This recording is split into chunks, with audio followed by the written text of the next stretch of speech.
காற்றில் மிதக்கும் காற்றாடி. ஹாய் குட்டீஸ், இன்னைக்கு நாம ஒரு சாதாரண பிளாஸ்டிக் பாட்டிலில் செஞ்ச காற்றாடியை காற்றில் மிதக்க வைக்கும் வித்தையை தான் செய்ய போகிறோம். இதை நீங்களும் வீட்டிலையே செய்ய முடியும். இதை செய்ய நமக்கு பிளாஸ்டிக் பாட்டிலில் செஞ்ச இந்த மாதிரி காற்றாடி, இந்த மாதிரி பிளாஸ்டிக் டப்பா, கனமான ஸ்ட்ரா மற்றும் சில வளைய காந்தங்கள் இதெல்லாம் வேணும். முதல்ல இந்த செயல்பாட்டை எந்த அறிவியல் விதிப்படி செய்கிறோம்னு பார்க்கலாம். இங்கே பாருங்க, இந்த ஸ்ட்ராவில் 2 காந்தங்களை போடுறோம். இந்த 2 காந்தங்களோட துருவங்கள் எதிரெதிராக இருக்கிறதால இது ஒன்றை ஒன்று ஈர்த்து இப்படி நல்லா ஒட்டிக்குது. இப்போ அதில் ஒரு காந்தத்தை திருப்பி போட்டு பாருங்க. அட, ஒட்டவே இல்லை. ஏன்னா ஒரே துருவங்களாக இருக்கு.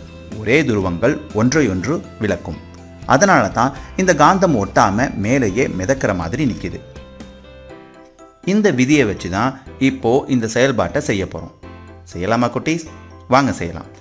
முதல்ல இந்த மாதிரி பாட்டிலை எடுத்து அதோட மூடியில் இப்படி ஒரு துளையை போடுங்க. அதில் இந்த கனமான ஸ்ட்ராவை செருகி சுற்றி பசை வச்சு ஒட்டிடுங்க. இப்போ அந்த பாட்டிலுக்குள்ள எடைக்காக மண்ணை போட்டு மூடியை மூடுங்க. இப்போ பார்க்குற மாதிரி ஸ்ட்ரா பாட்டிலுக்குள்ள வரை போயிருக்கணும். அடுத்து பாட்டிலை செஞ்ச இந்த காற்றாடியில் இருக்கிற இறக்கைகளை இந்த மாதிரி ஒரே பக்கமாக திருப்பி விடுங்க. அந்த பாட்டில் காற்றாடியோட மூடியில் துளை போட்டு சிறிய கனமான ஸ்ட்ராவை பொருத்தி வைங்க. அந்த மூடியோட வெளிப்பகுதியில் ஸ்ட்ரா வழியாக வளைய காந்தத்தை பொருத்தி ஒட்டி வைக்கணும். பாட்டிலுக்கு வெளியே நீட்டிக்கொண்டிருக்கும் பெரிய ஸ்ட்ராவோட மேல் பகுதியில் வளைய காந்தத்தை இப்படி பொருத்தி வைங்க. இந்த சின்ன ஸ்ட்ராவை இப்போ பார்க்குற மாதிரி மணல் உள்ள பாட்டில் மேலே நீட்டிக்கொண்டிருக்கும் பெரிய ஸ்ட்ரா வழியாக நுழைங்க. பாட்டில் காற்றாடி கீழே உள்ள பெரிய ஸ்ட்ராவோட ஒட்டாமல் காற்றில் மிதக்கும்.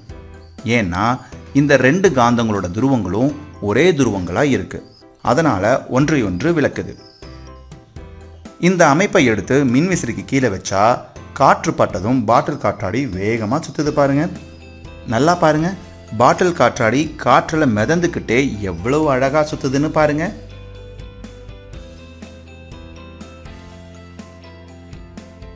அட, இந்த குட்டி பொண்ணு எவ்வளோ சந்தோஷமாக விளையாடுது பாருங்க. இப்போ செஞ்ச இந்த மிதக்கும் காற்றாடி உங்களுக்கு ரொம்ப பிடிச்சிருக்கும்னு நம்புகிறேன். குட்டீஸ், இதே மாதிரி நீங்களும் செஞ்சு பாருங்க. நிறைய அறிவியல் கருத்துக்களை தெரிஞ்சுக்கோங்க. பாய் குட்டீஸ். அடிப்படை தத்துவம், காந்தவியல் தத்துவம். காந்தங்களின் ஒத்த துருவங்கள் ஒன்றை ஒன்று விளக்கும், காந்தங்களின் வெவ்வேறு துருவங்கள் ஒன்றை ஒன்று ஈர்க்கும் என்ற காந்தவியல் கோட்பாட்டின்படி இங்கு காந்தங்களின் ஒத்த துருவங்களை அருகருகே வைக்கும்போது அவை ஒன்றை ஒன்று விலக்கி பாட்டில் காற்றாடியை காற்றில் மிதக்க வைக்கிறது. இந்த அமைப்பை மின் விசிறியின் கீழே வைக்கும்போது விசிறிகளுக்கிடையே ஏற்படும் காற்றழுத்த வேறுபாட்டினால் மொத்த அமைப்பும் சுழல்கிறது.